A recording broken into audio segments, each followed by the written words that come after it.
Hello my friend, hello CorelDraw lovers. Welcome to another exciting episode in our CorelDraw design series. In this video, I'm going to show you how I created this flyer inside of CorelDraw. And if you've not gotten your CorelDraw Mega Bundle premium template, this is a chance to get yours. Now, this template is packed with flyers and also premium web banners that you can use for your designs. And also you also have glow flyers in this CorelDraw Mega Bundle, right? So get yours. The link is in the description of this video. And if you've not subscribed to my channel, now is the right time to actually hit the subscribe button. Without having to say much, let's get started. So the first thing I like to do is click on File and click on New like this. And I'm just going to go on and do the basic things here, like putting a name here. Also making sure that I set all of this right. So I'm greeted with this. I'm just gonna make this white and remove the outline like this. So I'm left with this. I'm just going to go on and fill this with black like this. With my text selected, I'm just going to type ladies and ninth like this, right? And I'm going to change the font to what I use. Also in the CorelDraw bundle, you have your fonts in it too, so you can get all of these fonts I'm using for my design inside of that CorelDraw bundle, right? So I'm just going to zoom close like this, and I'm just going to put this up like this, and I'm just going to use my shape tool to also reduce the spaces in between like this. Make it white, and then you're free to bring it inside like this. Okay, so let me just make it slightly bigger and put it somewhere up here, or drag it down. Hold down shift while you're trying to increase, please. Right, so I have it in the position where I want it to be. So I'm going over to my resource file. Of course, you can get backgrounds and all sort of things inside of your Smart Designer Premium assets. So if you've not gotten your Smart Designer Premium assets, it's still much available, right? So with this selected, I need to put it inside here. So I'm going to right click on this, select power clip, and clip it inside here like this. Right, click on edit to edit this. And what I'm going to do is I'm just going to move this upward and hold down shift while you make this smaller. Move this upward. I want to conceal this part. So go over to transparency tool. Hold down your shift to maintain a straight line from white to black like this. Move this upward and you have a nice blend just this way. So you have the nice blend from this light to the darker region. Okay. So the next thing I want to do is I'd already taken my time out to type out some text. But before I bring it in, let me adjust this and click out. So back to this, like I was saying, I already taken time to type out the text. So I'm just going to go over to my resource file. Like I said again, the link to the resource file is in the description of this video. So do well to click on the link so that you don't miss all of this, right? And I'm just going to look at, this is the font that I use, right? So of course it is also on the text that I brought in.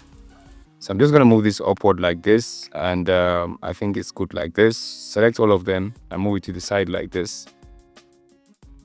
All right, so let's move on then. I'm going over to my resource file. I'm going to bring in the image of our model here. And no, CorelDraw, please. Okay, so I'm zooming out with the help of my scroll wheel. So if you're not using a mouse to design, congratulations to you. And I'm just going to have this here, make it slightly bigger, right? Click on this to mirror it. So she's facing this part like this. You want to get the exact positioning of this image, right? So you can either use your crop or you can just cut it and paste it inside of the power clipped content already. So this is what I'm going to do. I'm just going to adjust it here. Right click and click cut like this. Double click or click on edit on this, and I'm inside my power clip.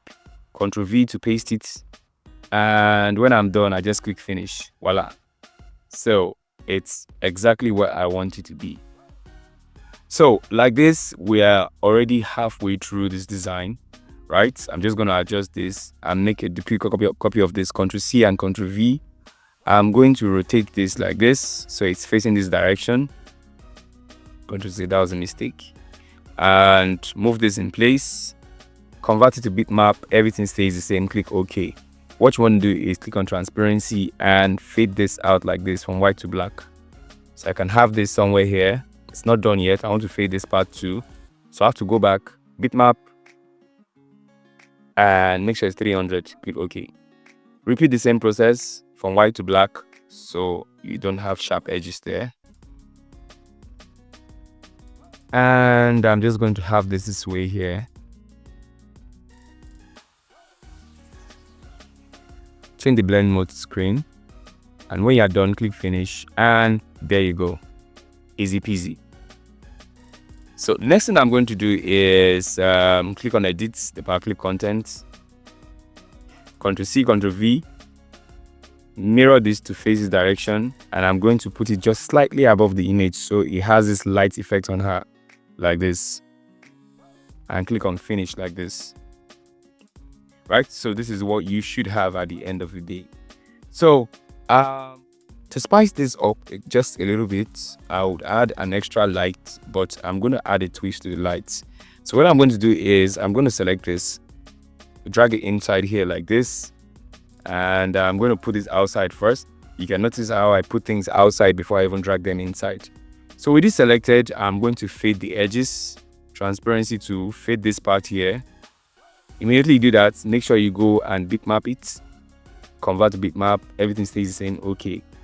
Now do the same thing for all sides.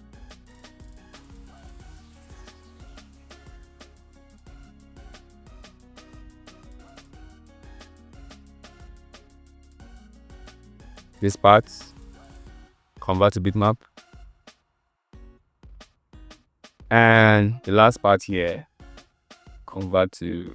So this is equivalent of you using brush inside of Photoshop if you're conversant with Photoshop, right? So use transparency here instead of brush. So it's easiest way to get things done. Now this light can come in handy for your design. So you can use it for any design aside this. So you can get all of these backgrounds inside of your Smart Designer Premium assets, and you can get your CorelDraw template inside your CorelDraw Mega bundle, right? So the links are in the description of this video. So I'm just going to change these to screen and click on this, and I'm just going to project it a little bit to make it sharper. Ctrl X to cut it, double click here or click edit and paste it inside here like this. So this is what you have. At the end of the day, click finish, and this is exactly what I wanted to create. If you like this video, please don't forget to hit the thumbs up, and do not forget to like this video. And if you haven't subscribed, make sure you hit the subscribe button so YouTube can recommend this video to most persons, right? I will see you in the next video, and please don't forget to subscribe.